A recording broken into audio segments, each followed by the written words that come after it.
Alright, this is. I lost track of what episode this is, but this is the next episode, obviously. And excuse the horrible lighting coming from over here. That's because my window's open, because, well, now I have access to my windows, so it's going to make everything a lot different no matter where I put the camera.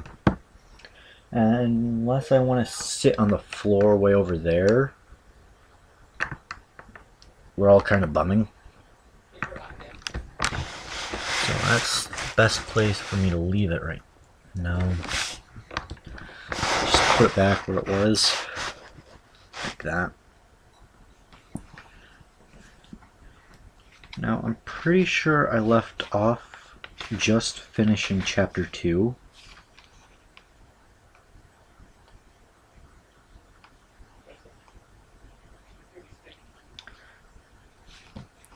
So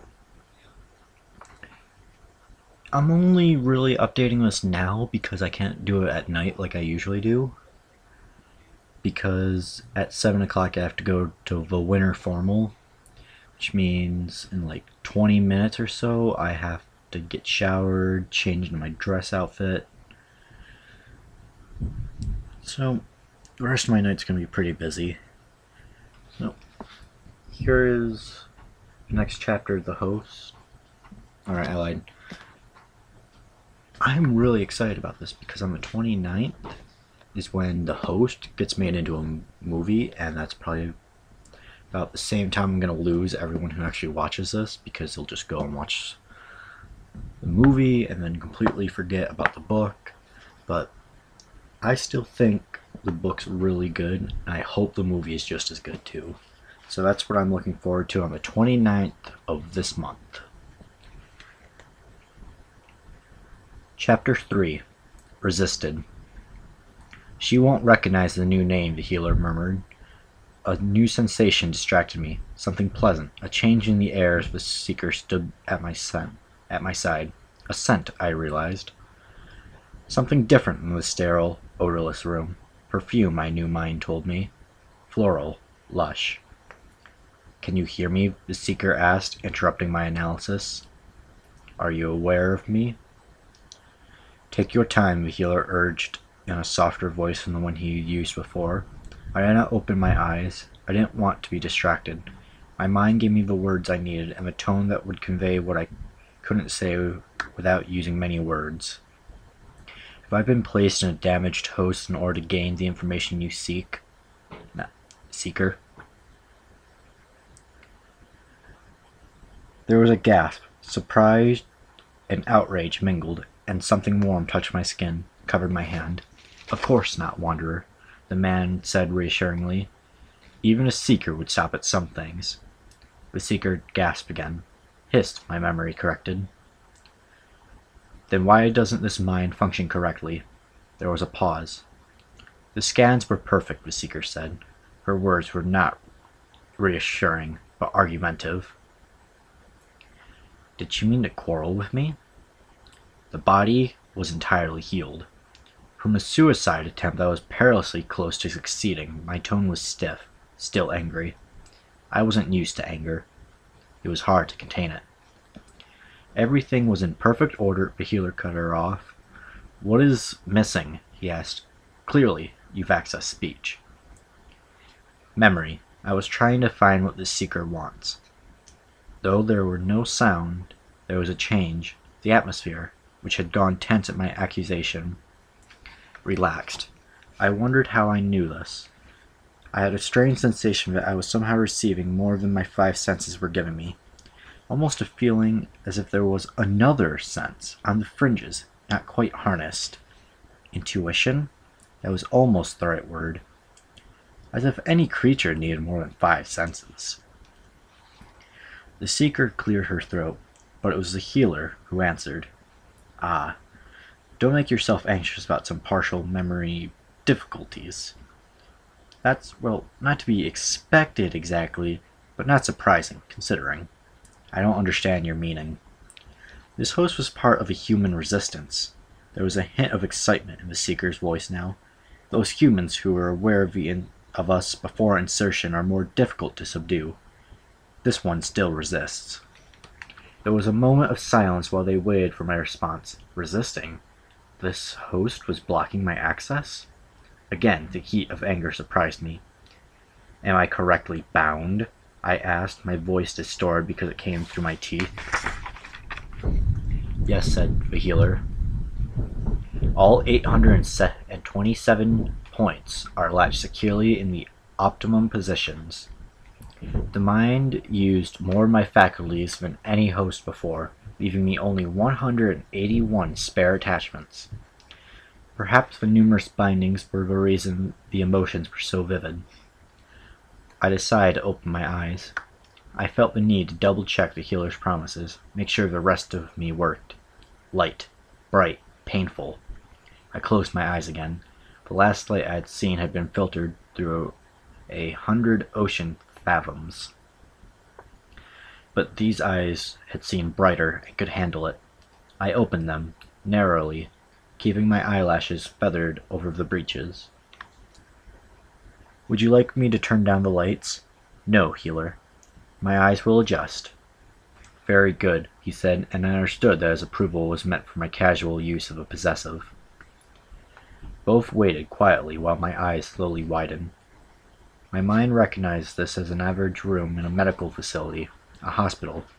The ceiling tiles were white with darker speckles. The lights were rectangular and the same size as the tiles, replacing them at regular intervals. The walls were light green, a calming color, but also the color of sickness. A poor choice, my mind quickly formed opinion. The people facing me were more interesting than the room. The word doctor sounded in my mind as soon as my eyes fastened on the healer. He wore loose-fitting blue-green clothes that left his arms bare, scrubs. He had hair on his face, a strange color that my memory called red. Red! It had been 3 worlds since I had seen the color of any of its relatives. Even this gingery gold filled me with nostalgia. His face was generically human to me, but the knowledge in my memory applied the word kind. An impatient breath stole my attention to the seeker. She was very small. If she had remained still, it would have taken me longer to notice her there besides the healer. She didn't draw the eye, a darkness in the bright room. She wore black from chin to wrists, a conservative suit of silk, with a silk turtleneck underneath. Her hair was black too. It grew to her chin and was pushed back behind her ears. Her skin was darker than the healer's, olive-toned. The tiny changes in human expressions were so minimal that they were very hard to read. My memory could name the look on this woman's face, though. The black brows slanted down over the slightly bulging eyes created a familiar design. Not quite anger. Intensity. Irritation. How often does this happen? I asked, looking at the healer again. Not often, the healer admitted. We have so few full-grown hosts available anymore. The immature hosts are entirely pliable, but you indicated that you preferred to begin as an adult. Yes. Yes. Most requests are the opposite. The human lifespan is much shorter than you're used to. I'm very well versed in all the facts, healer. Have you dealt with this resistance before yourself? Only once, myself. Tell me the facts of the case. I paused. Please, I added, feeling the lack of courtesy in my command. The healer sighed. The seeker began tapping her fingers against her arm, a sign of impatience. She did not care to wait for what she wanted. This occurred 4 years ago, the healer began. The soul involved has requested an adult male host. The first one to be available was a human who was living in a pocket of resistance since the early years of the occupation. The human knew what would happen when he was caught. Just as my host did. Yes, he cleared his throat. This was only the soul's second life. He came from the blind world. Blind world? I asked, cocking my head to the side reflexively. Oh, sorry, you wouldn't know our nicknames. This was one of yours, though, was it not? He pulled a device from his pocket, a computer, and scanned quickly. Yes, your 7th planet. In the 81st sector. Blind world, I said again, my voice now disapproving. Yes, well, there are people who have lived there who prefer calling it the singing world. I nodded slowly. I liked that better. And some who've never been there at all call it Planet of the Bats, Seeker muttered. I turned my eyes to her, feeling them narrow as my mind dredged up the appropriate image of the ugly flying rodents she referred to. I assume you are one who has never lived there before, Seeker, the healer said lightly. We call this soul Racing Song at first. It was a loose translation of his name on the singing world, but he soon opted to take the name of his host, Kevin. Though he was slated for a calling in the musical performance, given his background, he said he felt more comfortable continuing in his host's previous line of work, which was mechanical. These signs were somewhat worrisome to his assumed comforter, but they were well within normal bounds. Then Kevin started to complain that he was blacking out for periods of time. They brought him to me, and we ran extensive tests to make sure there was no hidden flaw in his host's brain. During the testing, several healers noted marked differences in behavior and personality. When we questioned him about this, he claimed to have no memory of certain statements and actions. We continued to observe him, along with his comforter, and eventually discovered that the host was periodically taking control of Kevin's body. Taking control? My eyes strained wide. Was the soul unaware? The host took the body back? Sadly, yes. Kevin was not strong enough to suppress his host. Not strong enough. Would they think me weak as well? Was I weak, that I could not force his mind to answer my questions? Weaker still because her living thoughts had existed in my head where there should be nothing but memory? I'd always thought myself as strong. This idea of weakness made me flinch. It made me feel shame. The healer continued. Certain events occurred, and it was decided. What events? The healer looked down before answering. What events? I demanded again. I believe I have a right to know. The healer sighed. You do. Kevin physically attacked a healer while not himself. He winced. He knocked the healer unconscious with a blow from his fist, and then found a scalpel on her person. We found him insensible. The host had tried to cut the soul out of his body. It took me a moment before I could speak. Even then, my voice was just a breath. What happened to them? Luckily, the host was unable to stay conscious long enough to inflict real damage. Kevin was relocated into an immature host this time. The troublesome host was in poor repair, and it was decided that it wasn't much point in saving him. Kevin is 7 human years old now, and perfectly normal. Aside from the fact that he kept his name, Kevin, that is. His guardians are taking great care of him, that he is heavily exposed to music, and that is coming along well. The last was added as if it were good news. News that could somehow cancel out the rest. Why? I cleared my throat so that my voice could regain some volume. Why have these risks not been shared? Actually, the healer broke in. It is very clearly stated in all recruitment propaganda that assimilating a remaining adult human host is much more challenging than assimilating a child. An immature host is highly recommended. The word challenging does not cover Kevin's story, I whispered. Yes, well, you preferred to ignore the recommendation, she said. She held up her hands in a peacemaking gesture when my body tensed, causing the stiff fabric on the narrow bed to crinkle softly. Not that I blame you. Childhood is extraordinarily tedious. And you are clearly not the average soul. I have every confidence that this is well within your abilities to handle. This is just another host. I'm sure you will have full access and control shortly. By this point, my observations of the Seeker, I was surprised that she had patience to wait for any delay. Even my personal Ah, acclimatization. I sensed her disappointment in my lack of information, and it brought back some unfamiliar feelings of anger. Did it not occur to you that you could get the answers you seek by being inserted into this body yourself? She stiffened. I'm no skipper. My eyebrows pulled up automatically.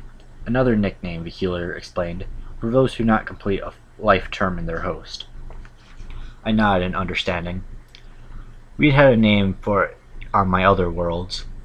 On no world was it smiled upon. So I quit quizzing the seeker and gave her what I could. Her name was Melanie Strider. She was born in Albuquerque, New Mexico. She was in Los Angeles when the occupation became known to her. She hid in the wilderness for a few years before finding... Sorry, I'll try that one again later. The body has seen 20 years. She drove from Chicago from... I shook my head. There were several stages, not all of them alone. The vehicle was stolen.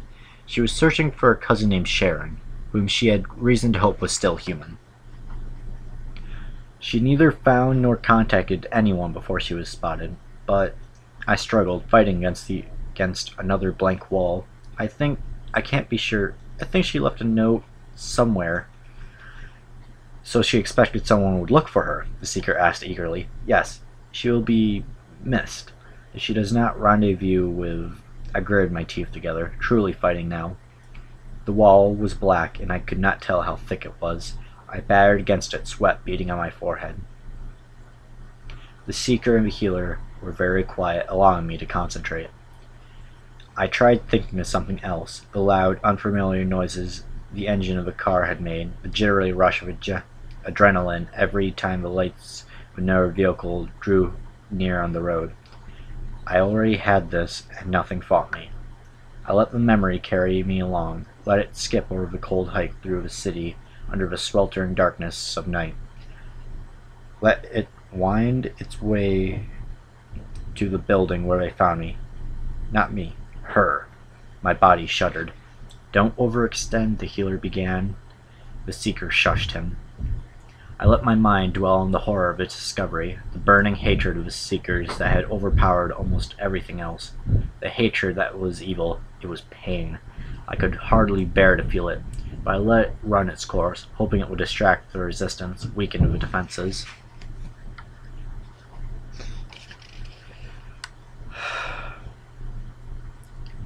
I watched carefully as she tried to hide and then knew she could not. A note, scratched on a piece of debris with a broken pencil, shoved hastily under a door. Not just any door. The pattern is the 5th door along the 5th hall on the 5th floor. Her communication is there. The seeker had a small phone in her hand. She murmured rapidly into it. The building was supposed to be safe. They knew it was condemned. She doesn't know how she was discovered. Did they find Sharon? A chill of horror rose goosebumps on my arms. The question was not mine. The question wasn't mine, but it flowed naturally through my lips as if it were. The seeker did not notice anything amiss. The cousin? No, they found no other human, she answered, and my body relaxed in response. This host was spotted entering the building. Since the buildings were known to be condemned, the citizen who observed her was concerned. He called us when we watched the building to see if we could catch more than one, and then moved in when that seemed unlikely. Can you find the rendezvous point? I tried. So many memories, all of them so colorful and sharp. I saw 100 places I'd never been. Heard the names for the first time. A house in Los Angeles, lined with tall fronded trees, a meadow and a forest, with a tent and a fire outside Winslow, Arizona, a deserted rocky beach in Mexico, a cave, the entrance guarded by sheeting rain somewhere in Oregon, tents, huts, rude shelters. As time went on, the names grew less specific. She did not know where she was, nor did she care. My name was Wanderer now, yet her memories fit it just as well as my own. Except my wandering was by choice. These flashes of memory were always tinged with fear of the hunted. Not wandering, but running. I tried not to feel pity. Instead, I worked to focus the memories. I didn't need to see where she'd been, only where she was going. I sorted through the pictures that were tied toward Chicago, but none seemed to be anything more than random images. I widened my net. What was outside Chicago? Cold, I thought. It was cold, and there was some worry about that. Where? I pushed, and the wall came back. I exhaled a gust. Outside the city, in the wilderness, a state park, away from any inhabitations. It's not somewhere she'd been before, but she knew how to get there. How soon? Soon, the answer came automatically. How long have I been here? We let the host heal for 9 days, just to be absolutely sure she was recovered. Insertion was today, the 10th day. 10 days. My body felt a staggering wave of relief. Too late, I said, for variety viewpoint, or even the note. I could feel the host's reaction to this. I could feel it much too strongly. The host was almost smug. I allowed the words she had thought to be spoken, so that I could learn from them. He won't be there.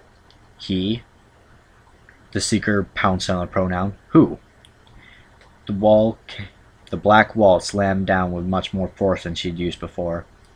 She was the tiniest fraction of a second too late. Again, the face filled my mind.